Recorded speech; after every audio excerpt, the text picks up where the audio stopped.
어쨌든 그런 이유로 병원이나 약국에서 이런 지침에 따라서 즉시 처리가 안 될 수도 있습니다.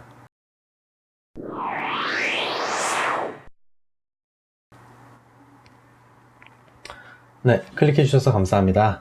정세훈 약사입니다. 자, 오늘은 지금 갑자기 실검에 뜨고 난리가 난 라니티딘 사태에 대해서 좀 말씀을 드리겠습니다. 자, 저는 지금 이 순간 제가 약국을 운영하고 있지 않다는 상황에 정말로 감사를 하고 있습니다.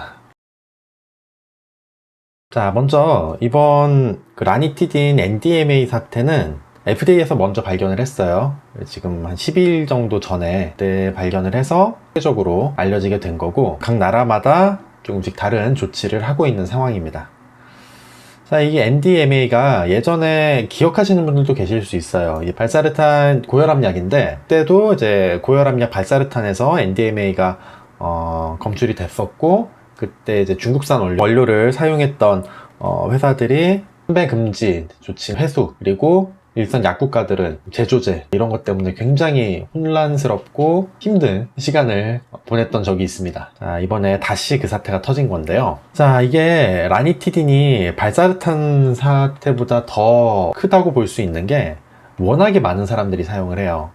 일단 뭐 큐란이나 잔탁 같은 거는 일반인 분들에게도 상당히 익숙한 일반의약품으로도 나와 있는 제품들이고, 이 알비스 같은 경우에는 처방용 라니티딘 복합제인데 처방량이 어마어마합니다. 지금 2년 전 데이터 기준으로 600억, 알비스 단일 제제로만요.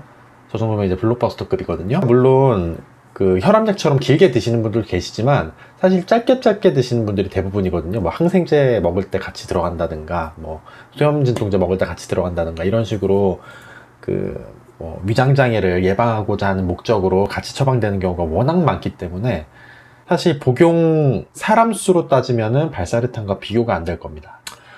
자, 어쨌든 그래서 지금 문제가 된 원료는 이런 회사들 원료인데요. 특히 인도 회사가 좀 많이 있죠. 그리고 인도 회사가 좀 검출량이 높은 경향을 보이고 있습니다. 그 와중에 우리나라 회사는 가장 낮은 검출률을 보였네요. 나름 제약 강국입니다.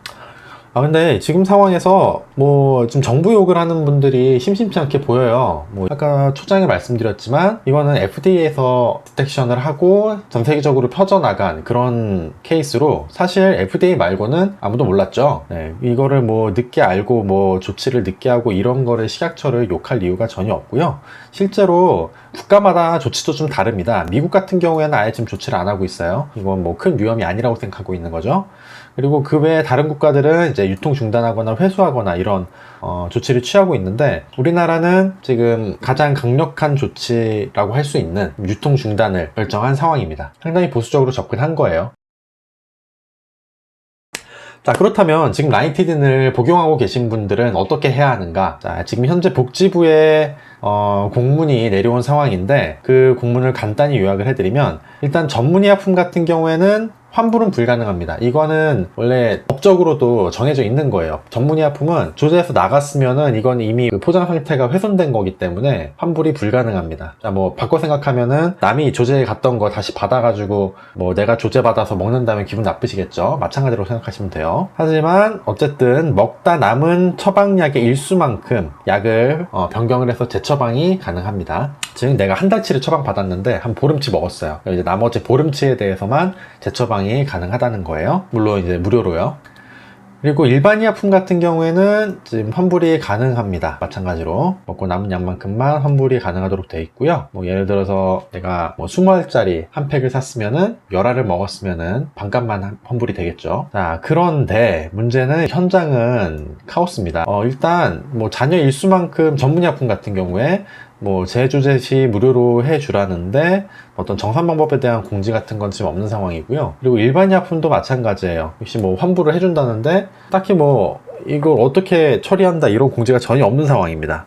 실무를 해야 될 사람들은 따로 있는데 그 실무자들에게 어떻게 해야 될지 지침은 전혀 없이 그냥 이렇게 합니다 라고 공표만 해놓은 상황이나 좀 다름이 없어요.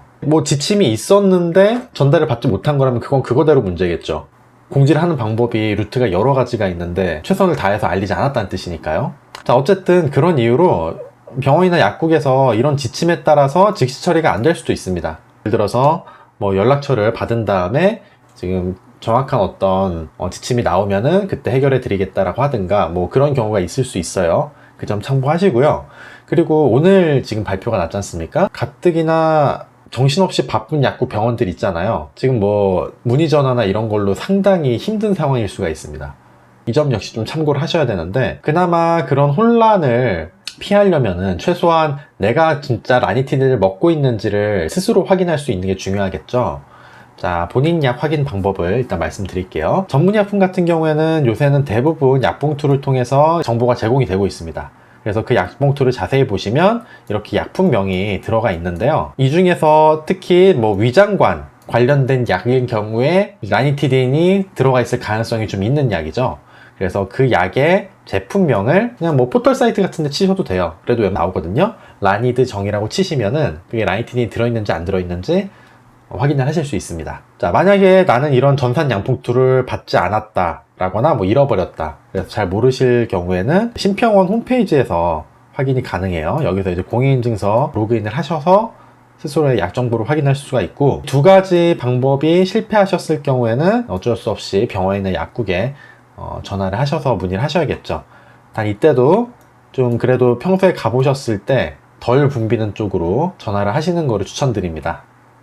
비슷한 것 같다 생각되시면은 차라리 병원을 좀 더 추천드릴게요. 왜냐면은 약국은 그때 발사르탄 사태 때도 그랬는데 이게 조제하고 재조제하는데 시간이 많이 걸리지 않습니까?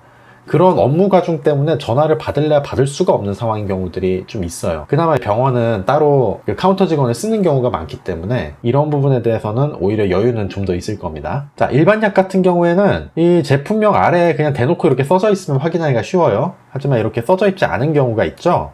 그런 경우에는 뒷면이나 혹은 측면에 성분 함량이라는 항목이 있어요. 여기에 라니티딘 염산염이라는 글자가 있는지 확인을 하시면 됩니다.